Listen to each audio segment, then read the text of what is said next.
Ma'am, good afternoon. You are watching the Policy Times, world's first policy and development media. As part of our development journey, we have been identifying, selecting some of the innovative startups and entrepreneurs whose innovation are bringing positive contribution in the society. And now, manufacturing for any nation is a matter of pride. Manufacturing just doesn't create jobs. It actually creates a complete different kind of ecosystem for the whole nation. China, Korea, Japan are examples. Now, this is India's turn. India, if it really wants to serve or wants to be the power center or commercial hub of the world, we need to explore manufacturing at our best. And when we talk about manufacturing, I'm so very happy and proud to invite and welcome one of the leading electronic manufacturing services companies. In other words, we call them contract manufacturer, Tescon. Tescon is doing wonderful work in the electronic manufacturing services sector. I have one of the directors of Tescon Private Limited, Mrs. Nandini B. Nandini ji, welcome to our show and thank you so much for joining us today. Thank you. Thanks, Akram. Thanks for introducing me. Right. And just for our audience, my first question would be, kindly tell us about yourself, your professional journey, and a little bit about Tescon for our viewers. Tescom is an electronics manufacturing service, as you already mentioned. We are contract manufacturers, and this company is about 30 plus years old. And we slowly migrated to this technology of electronic manufacturing service. Initially, we were into a different kind of business where our concentration was mainly focusing on establishing the quality of the components that are used in electronic services. But then later on, when the miniaturization of components came into place, then there was no need because it came very well checked by the manufacturers themselves. So there was no need for us to do the double check. So we started taking up the assembly of these electronic boards. So we are into electronic assembly, I would say. We make printed circuit boards. That's our main focus. And we do this assembly for various kinds of industries or sectors or verticals like automobile or medical, consumer, automation. So any kind of a product which has electronics in it can be done by us. The board, which is the heart of the product, is being done by us. It's being assembled at our place. And I have been associated with this company for more than 15 years, I should say. And the journey has been really great. And I've seen the growth of electronics as such in India, I would say, or in general, the growth of electronics as such in all the products that got digitized and all the products we are getting into electronics. That paved the way for the growth of Tescom also. So Tescom has grown along with the scenario in the world. So that has provided good base for Tescom. Absolutely. I mean, India is already almost a $1 trillion market for electronic items. Now it has even far more potential. Now India has the potential to be the manufacturing hub of electronic products, as well as it is one of the biggest markets for electronic products. I mean, that gives a wonderful opportunity for companies like Tescom to even flourish and go forward. Ma'am, I would be very much interested to know, especially for our viewers, that how uniquely Tescom is positioning itself and how uniquely you are serving your clients in the market. So basically, how differentiated you are in the market than others. Yes, that is the most interesting or the most important question for any manufacturer, I would say.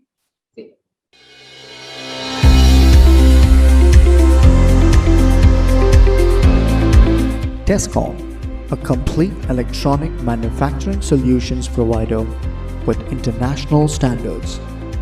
The growth of Tescom has been phenomenal. With advanced skill and focus on core competencies, Tescom has been providing solutions to clients from various market sectors like the defense, automotive, industrial and office automation, consumer, medical electronics, and entertainment segments. Tescom has smartly invested into latest technology and machines like 5 to 10 zone reflow oven, fully automated screen printers, solder paste inspection, high-speed pickup and place, AOI 2D and 3D,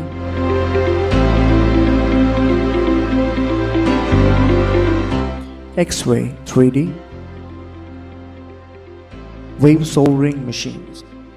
Our dedicated team's best practice and procedures have helped us to stay in par to the competitive market's requirements. Tescom's success has brought smiles into many people's families.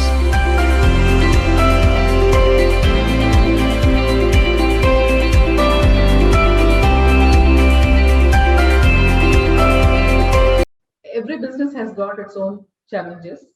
So how we meet those challenges and overcome those challenges is the way in which we can show our uniqueness. So if there is a pandemic, for example, the latest example, then we should not get dragged away by the situation outside, and that will affect our customers also. So we always try and plan it up in such a way that any macroeconomic or microeconomic scenario or the similar situations like pandemic or anything should not affect our customers. So our focus is on giving the best to our customers and seeing to it that customer success is the main focus for us. So to reach that, then definitely we have to be different. To be different, we must be able to solve the problems and challenges and not take it up with the customers and solve it at our level and see to it that things succeed. So that's the way we want to differentiate ourselves rather than always talking about the surroundings or the problems around. We would like to keep it to ourselves and only give the best solution to our customer. Thank you. Ma'am, what is your expansion plan? Now, we understand that you are based in Bangalore, Karnataka. Now, what is your expansion plan within India and also across the world? Okay. See, we started off way back in 1988 with one small unit in Bangalore. And then we moved on from there to Electronic City, which is the hub of manufacturing of electronics. Now we have 2 units in Electronic City in Bangalore. So that is the first level of growth which we have achieved. And then we have now moved on to have a unit in plant in Hyderabad. So that's functional for the past 2.5 years, this plant in Hyderabad. Now we have opened up plants in Hosur, which is closer to Bangalore, and also in Coimbatore. So this is the way we have expanded over these, I would say in the last 4 or 5 years, as electronics business is booming in India, we have also seen our growth in the last 4 or 5 years. As such, our plan as of now is to sustain these branches first very well and see to it that we serve our customers well. So in India, I would say that our plan is to also go to a different vertical, which will parallelly help this industry, like going for skill development and skill training and make everybody employable so that we can also grow parallelly along with skilled employees. So that will be our focus as of now, rather than having more branches. I would say that we want to have more of skill development oriented projects and then in turn connected to our industry here. That's our plan for India as such. And with the global market, I would say that we are now looking at export orders from Europe as well as from the US. And we do have good inquiries from both the places. And the whole world as such is now looking at India as the manufacturing hub for electronics. And we want to make use of this opportunity and start our export business. Though as of now, we do have a small percentage of export that's going on here right now. But then our plan or our strategy is to have at least 25% of our business come from export-oriented projects. Great, thank you. Ma'am, now I would be requesting you to tell us a little bit about what are your potential stakeholders? Who are the potential stakeholders? And what would be your message to them, that how you can collaborate with them, and what kind of collaboration we can explore with different kind of stakeholders? Okay. Stakeholders, I would say, starts from colleges or universities, I should say, because that's where our teams get developed. So our stakeholders are right there in all the universities and all the colleges across all over India. So that's why we want to tie up and have our skill development program. So the first assignment we want to take up towards our stakeholders is to go for skill development for the students or make them employable. That is the first strategy that we want to adapt. After that, we want to make more of women from the tribal sector also employable. So we consider that also as a part of our journey. So we see our stakeholders situated there also. After that comes our suppliers and customers. So the regular stakeholders which any business would have. But then more than that, we consider the students and the skill development portion, that as a more important project. So the stakeholders are I would say, if you take Karnataka, we are positioning ourselves to have some skill development plans from north of Karnataka, as well as from some students also from the rural areas. That's our main concentration. After that, we come to our customers and our suppliers, as well as our employees, who are all our stakeholders. So to our employees, I would like to say that I always want to see smiling faces in the office. That's the only message I want to give to our employees. So only when they're satisfied, you can find smiling faces with all the employees. So that's the message for my employees. And with our customers, yes, the only message is that customer success is our mission. That's it. So when they succeed, we succeed automatically. And with our suppliers, I would say that they have to continue to support us with good quality products so that our end customer is satisfied. And we would like to continue the same model which we are following now. Ma'am, one important question I would like to know, because I feel the more and more I talk about TESCOM, and I'm talking, I'm understanding this sector, I'm getting more passionate and connected with the sector, because this is what Policy Times actually wants to achieve. We want to be a self-sufficient, fully manufacturing country of the world, so that for any component, we do not have to go anywhere. We can, make the component here inside in our country. Ma'am, from you, I want to understand, because you are into manufacturing. Ma'am, what are the basic challenges that you face, and what are the kind of solutions we can find? I don't want to focus on the challenges. I want to focus that we really want to be a manufacturing hub of the world. Right. And I think companies like you are the real nation builders in this format, I feel, because that companies like you, TESCOM, can actually build our country, build our manufacturing structure, ecosystem of our country.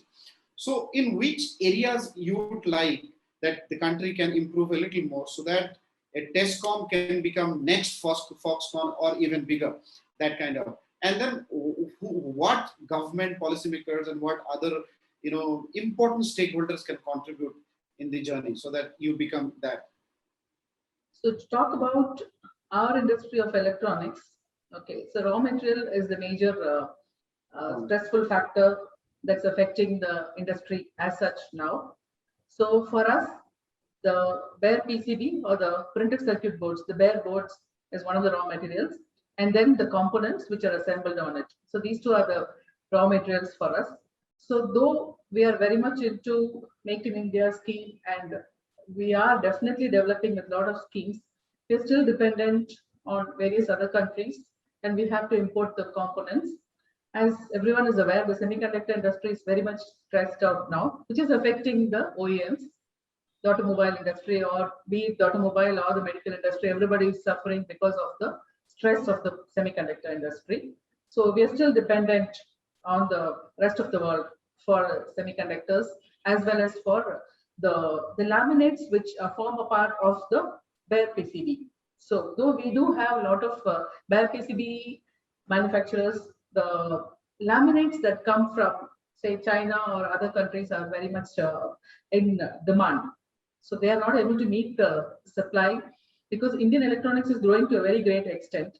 And these laminates that form a part of the bare PCB is very much in demand. So there's always a stress on that. And so the lead times are very high. We are unable to get the bare boards on time and supply to our customers, which affects their products and also the product launch of our end customers. So to overcome this, definitely there are a lot of schemes and a lot of plans that are coming up. We are also a part of various associations like Electronic City Industries Association, which is called as LCR, popularly known as LCR.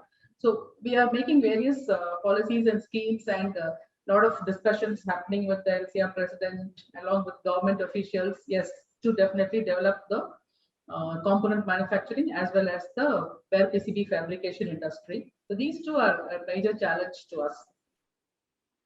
So I would definitely feel that if these two are improved, then the manufacturing as such can improve very well in India, because we definitely can find the right workforce here. And again, there's one more big challenge, I would say. The machinery that is used, the equipments that are used for assembling the components on the bare PCB is imported. Everything is imported. So we are either dependent on Yamaha or Samsung or Siemens. So there is no such machinery that is available here. So cost-wise, it has a major impact when we buy from these either from Siemens or Yamaha or many of the others, Juki or Fuji. So cost-wise, definitely there is a major impact because we need to work out on that also. So that is a major impact, but I see that it's a very, very long journey to make those equipments here in India. It's a very, very long journey because we are already working with very well established players in the market. But definitely it's not impossible. It is possible. But then if the growth has to be sustainable in India for electronics industry, then we have to have equipment manufacturers, we have to have laminates available in India, we have to have components manufactured in India. Thank you, ma'am. Any final words or message? Yes. So as I was already mentioning, we are supplying to, we are doing various kinds of boards, and our main focus has always been on satisfying the customer. I would like to just mention one of our milestone projects which we did with the Government of India with one of the PSUs. So as a unique plan, we set up our own manufacturing or our own assembly line inside the PSU, and we did a big project for Government of India for the EVMs. And then when the COVID crisis took over, there was a huge demand for ventilators. So it was again a very time-based project. We had to complete a large amount of ventilators in a very, very short time frame. So we completed that also. Again, I consider that as one of our milestone projects. Presently, we are trying with some oxygen concentrators. So these are all our milestones. So I'm happy that we have been getting these opportunities, and definitely the technology is available in India, and it has been shared to us to manufacture these and give it back to the country. We're very happy that we have this opportunity to use the technology and our knowledge towards the growth of our country. Thank you. Thank you so much. We had Mrs. Nandini B, Director of the Tescom Private Limited, one of the leading contract manufacturers, electronic manufacturing services company. This show, Global Entrepreneur Innovator Show, is actually mentored and chaired, guided by Dr. P. Shekhar, who himself is an innovator and has many innovations under his name. This is patent. So I'll request Dr. Shekhar to kindly comment or give the expert comment on the innovation. Yeah, thank you, Akram. Thank you, Nandini. So Tescom, as such, the way it is electronic manufacturing that becomes a core for any development, like Akram has been pointing it out. Because anything, when we have to make it self-sufficient, this is something which is fully responsible for whatever we call as a core of high technology. High technology comes from the way electronic is going forward. And going forward is something which is done by the assembly of electronic item, and for which Tescom is getting a good name. And the way she has pointed out that many sensitive projects of very important nature, like, oxygen, whatever, election commission and the recently COVID requirement equipment being done for PSUs. They are all something which will go to their credit, which means it should not be far off before even something like a defense and automobile and so many others. All of them have got huge requirement, which a company like Tescom should be able to do. And with the background of almost 25, 30 years, they're fully a mature company. And they should also go into vertical expansion and see to it that India goes into a different dimension in this particular sector and take the companies which are trying to come out of China and looking for huge opportunities in India, which they should capitalize. And I think it's a very good company to grow with, and they should also have a good plans to expand. Congratulations to Nandini and her team, and also to Akram for having a good show. Thank you. Thank you. Thank you so much, Dr. Shekhar. Thank you so much, Mrs. Nandini, for being with us. Viewers, we will be back with another expert, another innovator, and whose product would be again interesting to see. I would have a special message for our country and countrymen that let us, give whatever possible support to companies like Tescom, because they are the backbone to make India the next manufacturing hub of the world. Thank you. Keep watching the Policy Times.